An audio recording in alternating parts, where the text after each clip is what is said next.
అధ్యక్ష. అదేవిధంగా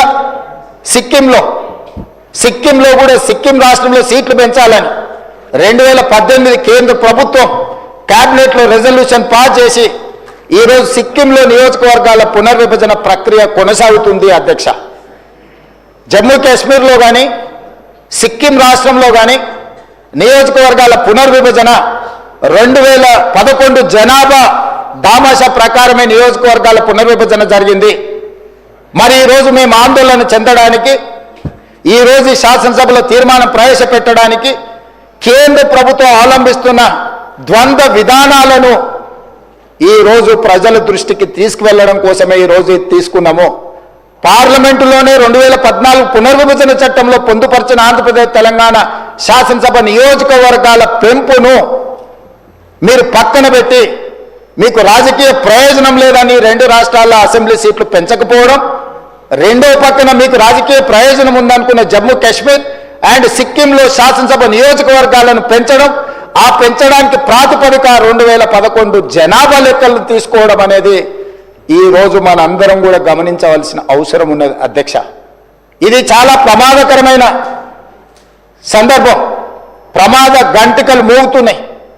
ఈరోజు ఈ దక్షిణాది రాష్ట్రాలకు సంబంధించిన శాసనసభ్యులు కావచ్చు, పార్లమెంట్ సభ్యులు కావచ్చు, శాసన మండలి సభ్యులు కావచ్చు, ఎవరైనా కావచ్చు, స్థానిక సంస్థలలో ఉండే కావచ్చు, లేకపోతే ఈ ప్రాంత ప్రజలు కావచ్చు, కేంద్ర ప్రభుత్వం ఆదేశాల మేరకు జనాభా నియంత్రించి కేంద్ర ప్రభుత్వం ఈ దేశం యొక్క అభివృద్ధిలో భాగస్వాములుగా మారిన మనం కేంద్ర ప్రభుత్వానికి వస్తున్న పన్నులు జీడిపిలో 36% ఈ దక్షిణాది రాష్ట్రాలు ఈరోజు మనము ఇక్కడ నుంచి పన్నులు కడుతున్నాం అధ్యక్ష. 24% పార్లమెంటులో ప్రాతినిధ్యం ఉన్న ఈ దక్షిణాది రాష్ట్రాలు ఈరోజు కేంద్ర ప్రభుత్వానికి చెల్లిస్తున్న పన్నుల్లో 36% మనం కడుతున్నాం అధ్యక్ష.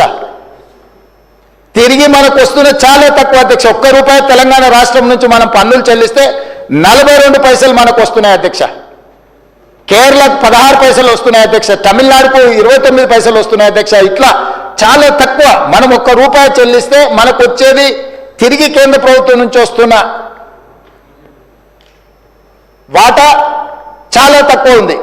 అదే ₹1 బీహార్ చెల్లిస్తే ₹6 పైసలు బీహార్ పోతున్నాయి అధ్యక్ష. బీహార్ రాష్ట్రం కేంద్రానికి ₹1 చెల్లిస్తే కేంద్ర ప్రభుత్వం తిరిగి ₹6 బీహార్ రాష్ట్రానికి ఇస్తుంది అధ్యక్ష. ఉత్తరప్రదేశ్కి ₹2.73 ఇస్తుంది అధ్యక్ష ₹1 చెల్లిస్తే.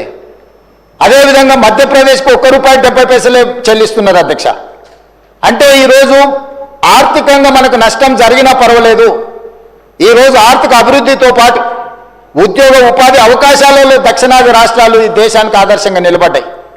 ఆర్థిక ప్రయోజనాలు మనకు దెబ్బతిన్నా దేశం యొక్క స్ఫూర్తిని, దేశభక్తిని దక్షిణాది రాష్ట్రాలు చాటుకొని స్పష్టంగా ఆర్థికంగా మనకు నష్టం జరిగిన కేంద్ర ప్రభుత్వంలో భాగస్వాములుగా మనం ఈ దేశ నిర్మాణంలో, ఈ దేశ అభివృద్ధిలో భాగస్వాములుగా మారినాం.